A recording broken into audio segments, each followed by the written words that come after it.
बिस्मिल्लाहिर्रहमानिर्रहीम अस्सलाम वालेकुम। Welcome back to my channel एक प्यारी सी मॉर्निंग के साथ। और आज मेरा ट्रैवल करने का दिन था और मैंने जाना था आज यहाँ से। तो सुबह सुबह नमाज़ पढ़ने के बाद कुछ थोड़े से काम मेरे रहते थे, वो मैंने कहा कि जल्दी जल्दी से वो कर लिए जाएं। और एक दफ़ा मैंने कहा कि आज घर की डीप क्लीनिंग जो है वो मैं कर लूँ। उसमें फ्रिज भी साफ़ करने वाली थी, तो मैंने कहा ये भी कर लूँ ताकि बच्चों को जो है किसी किस्म की कोई प्रॉब्लम नहीं हो। और मैंने इनके लिए 2 हंडियाँ भी बना के रखनी थी ताकि जो है वो नताशा बाद में रोटियां वगैरह बना लेती है, तो एक आध दिन तो मैंने कहा जिन्हें जो खाना होगा ये बना लेंगे। तो उस दिन मैंने बच्चों के लिए इन्होंने कहा था कि हमें माश की दाल बना के दें, इनके लिए मैंने माश की दाल बनाई और साथ मैंने कहा कि इनके लिए राइस थोड़े बना लिए जाएं। और यहाँ पे चिकन पुलाव जो है यखनी वाला वो मैं बना रही थी और साथ साथ बच्चों को नाश्ता देने के लिए चाय बना रही थी। इन सारे कामों से फारिग होने के बाद जी यहाँ पे मैं हो रही हूँ रेडी, क्योंकि यहाँ से मुझे निकलना था 11 बजे। और 11 बजे यहाँ से निकलना था जल्दी से। जो है चीज़ें तो पहले ही मैंने सब रेडी करके रखी हुई थी और रेडी होने के बाद जी मेरे हस्बैंड ने मुझे यहाँ से बिठा के आना था जी ट्रेन पे, और मैं जा रही थी जी बाय ट्रेन। और दिल में थोड़ी सी परेशानी होती है कि जब आप इतना ज़्यादा आपने ट्रैवल करना हो और जा भी आप अकेले रहे हों, लेकिन वो कहते हैं ना कि जब इंसान पे आजमाइश जब अल्लाह की तरफ से अपनी इंतहा को पहुंच जाती है तो अल्लाह की तरफ से गैबी नुसरत पहुंचती है। और मेरे साथ इस पूरे सफ़र में ऐसा ही होता रहा और मैं बहुत हैरान हुई हूँ कि अल्लाह ताला जो है उसने मुझे कैसे इतनी ज़्यादा मेरी हेल्प की, मेरे हर ट्रैवल के हर मोड पे। और वहाँ से मेरी हेल्प हुई जहाँ से मैं सोच भी नहीं सकती। जब इंसान का इस बात पे यकीन होता है कि रब्बी अल्लाह मेरा रब है और वो हर मोड़ पे सुनता है, हर एक की सुनता है और हमेशा ही सुनता है। और बल्कि वो तो कहता है कि ऐ इंसान तो मेरे से मांग के तो देख, तेरी हाली झोली को ना भर दूँ तो कहना। तो बस अल्लाह ताला खुद कहता है कि वस्ताईनु बिस्सब्रि वस्सलात, और वो ज़ात ऐसी है कि वो अपने बंदे की पुकार को सुनती है।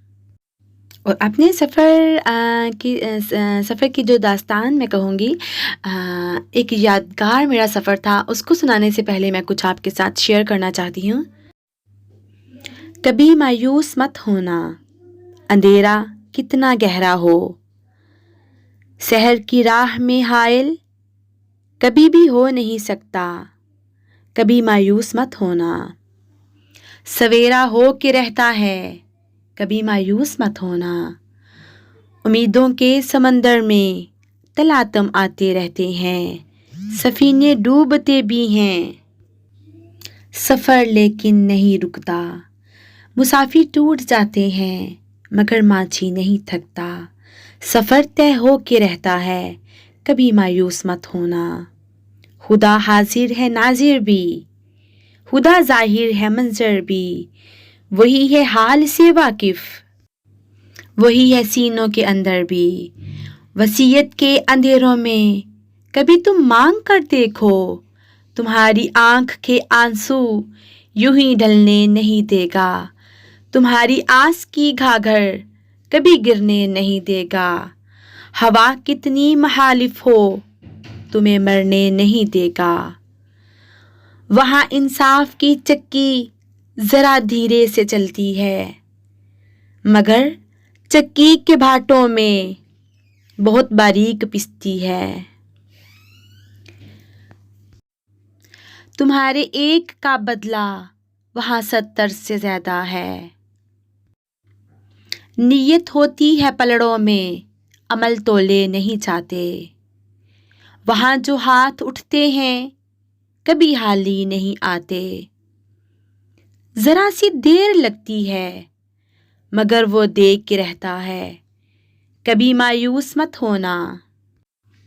दरीता दामनों को वो रफू करता है रहमत से, अगर कशकोल टूटा है तो वो बढ़ता है नेमत से।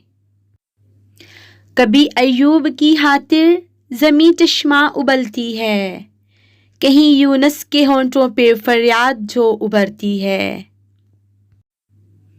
किसी बंजर ज़मी पर ऐसी बेल उगती है, वो साया भी देती है, पानी भी इलाजे नातवानी भी। तुम्हारे दिल की ठेसों को यूं ही डलने नहीं देता। तमन्ना का दिया आसिम कभी बुझने नहीं देगा। कभी वो आस का दिया कभी रुकने नहीं देगा। कभी मायूस मत होना, जब उसके रहम का सागर छलक के जोश खाता है। सुनो, कहर खाता हुआ सूरज यकायक कांप जाता है। हवा उठती है लहरा कर, घटा सजदे में गिरती है। जहाँ धरती तरसती है वही रहमत बरसती है। तरसते रेगिस्तारों पर अबर बह के ही रहता है। नज़र वो उठ के ही रहती है, करम हो के ही रहता है। उम्मीदों का चमकता दिन अमर हो के ही रहता है। कभी मायूस मत होना, कभी मायूस मत होना, कभी मायूस मत होना, सवेरा हो के रहता है। और इतनी प्यारी प्यारी सी मॉर्निंग के साथ वहाँ पे कहीं अल्लाह ताला की रहमत के मैं नज़ारे करती हुई जा रही थी। कहीं पे अचानक से बादल, कहीं पहाड़, कहीं से चमकती हुई धूप, और रास्ते में सिर्फ एक अल्लाह का साथ था और दिल में बस उसी से दुआएं, उसी से नेक ख्वाहिशात थी। और यहाँ पे सफ़र करते हुए मेरे साथ एक 96 इयर्स के इटालियन एक बुज़ुर्ग थे और बिल्कुल मेरे साथ वाली सीट उनकी थी। उनसे गपशप होती रही, उनको इटालियन भी आती थी, फ्रेंच भी, इंग्लिश भी, और वो मेरे से बात करते रहे। और वो एक अपनी जवानी उन्होंने बहुत अच्छी गुजारी थी, उसके कुछ किस्से, कुछ वाक़यात वो मुझे बता रहे थे। वो एक बहुत बड़े बिज़नेसमैन रहे थे अपनी जवानी में, और उनसे बातें करते करते जो है वो सफ़र इतना जल्दी जल्दी से गुज़र रहा था कि पता ही नहीं चल रहा था। और जहाँ भी मैंने स्टे करना था तोरिनो में, वहाँ से मैंने नेक्स्ट अपनी ट्रेन चेंज करनी थी, वहाँ तक वो मेरे साथ थे। तोरिनो पे उतर के जब मैं उनको अल्लाह हाफ़िज़ करने लगी, और तब मैंने उनसे पूछा, एक दफ़ा पूछूं कि यहाँ पे इतनी ज़्यादा बनारियों हैं, मैंने कौन सी बनारियों से नेक्स्ट ट्रेन लेनी है। तो मुझे कहते हैं अपना स्टेशन का नाम बताओ। कहते हैं मैं देख तो नहीं पा सकता, लेकिन मुझे अपने स्टेशन का नाम बताओ। जब मैंने उनको बताया तो मुझे कहते हैं कि ये स्टेशन नहीं, किसी और स्टेशन से आपने ट्रेन लेनी है। और मुझे कहते हैं परेशान नहीं हो, मैं तुम्हें स्टेशन पे छोड़ के आऊँगा। और वो मेरे साथ वहाँ पे आए। Thank you so much. Thank you so much. Okay. Yes, thank you. Thank you. Bye. Bye.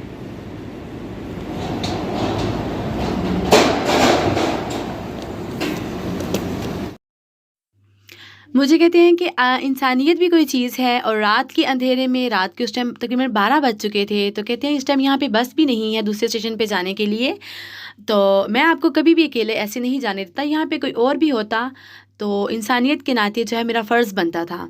लेकिन मैं तो यही कहूँगी कि अल्लाह ताला की ज़ात, जब इंसान मुश्किल में होता है और जब अपने अल्लाह से मदद मांगता है ना, तो अल्लाह की ज़ात वहाँ से वसीला बनाती है जहाँ से इंसान सोच भी नहीं सकता। और मेरे साथ इस पूरे सफ़र में उस रब की ज़ात ने इतना मेरे लिए, मैं कहती हूँ कि इंसानियत के रूप में फ़रिश्ते भेजे कि आप सुनेंगे तो मैं जिसके साथ ये बीती है मैं ख़ुद हैरान हूँ कि ऐसे भी होता है। जब वहाँ पे तकरीबन 1.5 घंटे के बाद मैंने अपनी नेक्स्ट ट्रेन लेनी थी, और वहाँ पे वेट करते करते यहाँ पे कबूतर आ रहे थे, तो मेरे पास यहाँ पे स्लांटी थी, तो मैंने कहा चलें इस स्लांटी का थोड़ा सा सदका ही सही। और सदका जो है रब की ज़ात ये नहीं देखती कि आप कितना दे रहे हैं और किसको दे रहे हैं, वो ज़ात बस इंसान की नीयत को देखती है। और बस इन कबूतरों का रिज़्क शायद अल्लाह ताला ने वो स्लांटी में ही रखा हुआ था, जो इन्होंने खाई, और मुझे बहुत खुशी हुई।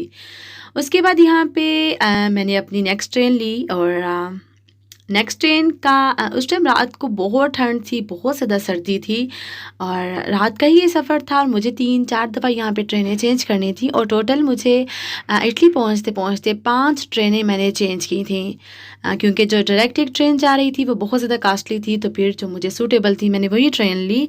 और लेकिन अल्हम्दुलिल्लाह बहुत अच्छा सफ़र रहा। और जब यहाँ से तोरिनो बैठी, मैं पीछे से एक दिन पहले जब मैंने 11 बजे दिन को ये अपना ट्रैवल स्टार्ट किया, तो मैं सारे रास्ते बिल्कुल नहीं सोई।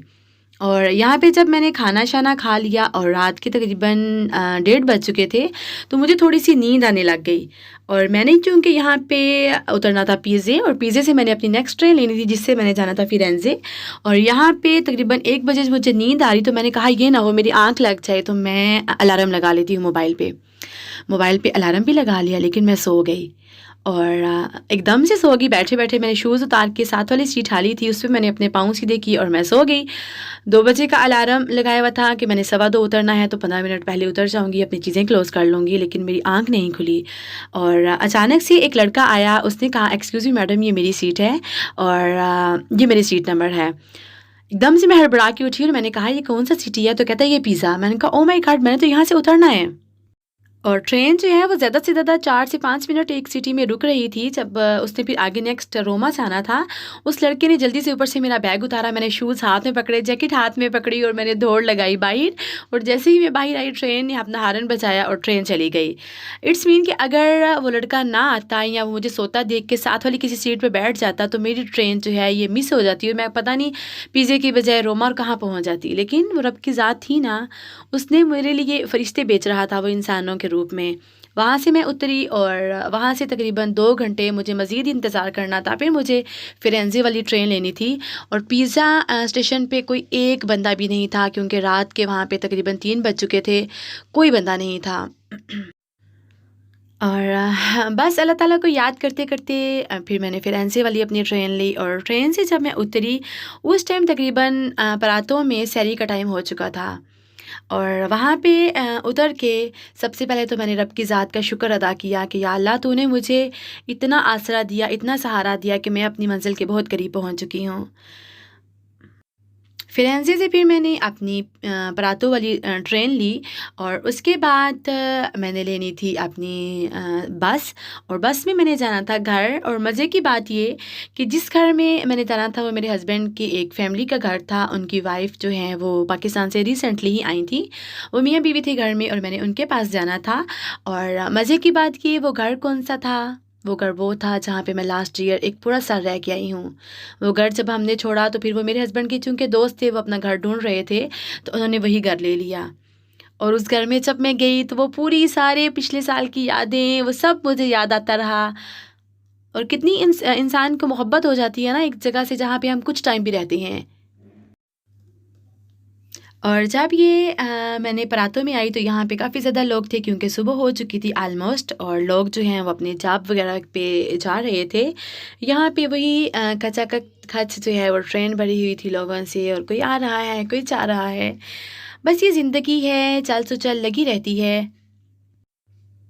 और मज़े की बात ये कि उनकी जो भाई की वाइफ़ थी वो इतनी खुशमिज़ाज थी, इतनी खुशमिज़ाज थी कि मैं बता नहीं सकती। और उनके साथ 3 से 4 दिन मैं वहाँ पे 3 दिन मैं वहाँ पे रही और ऐसे लगता था कि शायद मैं उनको सदियों से जानती हूँ या वो मुझे सदियों से जानते हैं।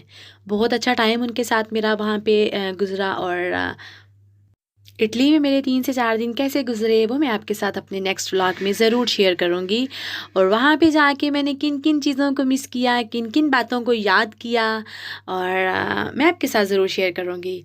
और ये यहाँ मैं पहुँच गई थी जी उनके घर के बिल्कुल सामने। और जब मैं यहाँ पे आई तो 1 मिनट के लिए मैं ज़रूर रुकी, क्योंकि ये वही घर था जहाँ पे मैंने आना था, वही बेल, वही डोर बेल, सब कुछ वही था। और ये जब मैं गई उनके घर तो मुझे कहती हैं जी सबसे पहले मैंने उन्हें कहा कि मैं क्योंकि रेस्ट करूँगी, इतना ज़्यादा सफ़र करके आई हूँ। तो मैं तकरीबन जाते ही बेहोश होके सो गई और 3 घंटे तक मैं सोती रही। 3 घंटे के बाद जब मैं उठी तो एक शानदार सा जो है उन्होंने मुझे ब्रेकफ़ास्ट दिया। और ब्रेकफ़ास्ट करने के बाद जनाब मैं अपने आप को काफ़ी ज़्यादा फ्रेश फ़ील कर रही थी। और आई होप आपने मेरा आज का व्लॉग जो है उसको एंजॉय किया होगा। और इसके साथ साथ आप लोगों के लिए भी एक इसमें मोटिवेशनल बात है कि जब इंसान की ज़ात परेशान होकर अपने रब को पुकारती है कि तो रब की ज़ात इंसान की ज़रूर मदद करती है। कि ज़ात इंसान को कैसे कैसे और कहाँ कहाँ से किन किन जगहों पे उसकी मदद करती है जहाँ पे इंसान सोचता भी नहीं है।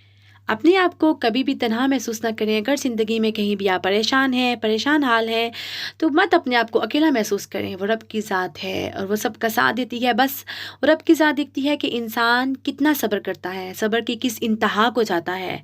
और जब इंसान सब्र की इंतहा पे पहुंचता है तो मोज़ज़े होते हैं, बिल्कुल होते हैं। क्यों? कि वो रब जो मेरा है, जो यूसुफ़ अलैहिस्सलाम का था वही रब मेरा है। जो हज़रत याकूब अलैहिस्सलाम का रब था वही रब मेरा है। यहाँ चाहूँगी आपसे इजाज़त। अपना रखिएगा ढेर सारा ख्याल और उनका भी ख्याल रखिएगा जिनका ख्याल रखने वाला कोई नहीं होता। अल्लाह हाफ़िज़। Take care. मुझे मेरी फैमिली को अपनी दुआओं में ज़रूर याद रखिएगा। आप लोग भी जहाँ रहें उसकी अमान में रहें, खुश रहें। अल्लाह हाफिज़।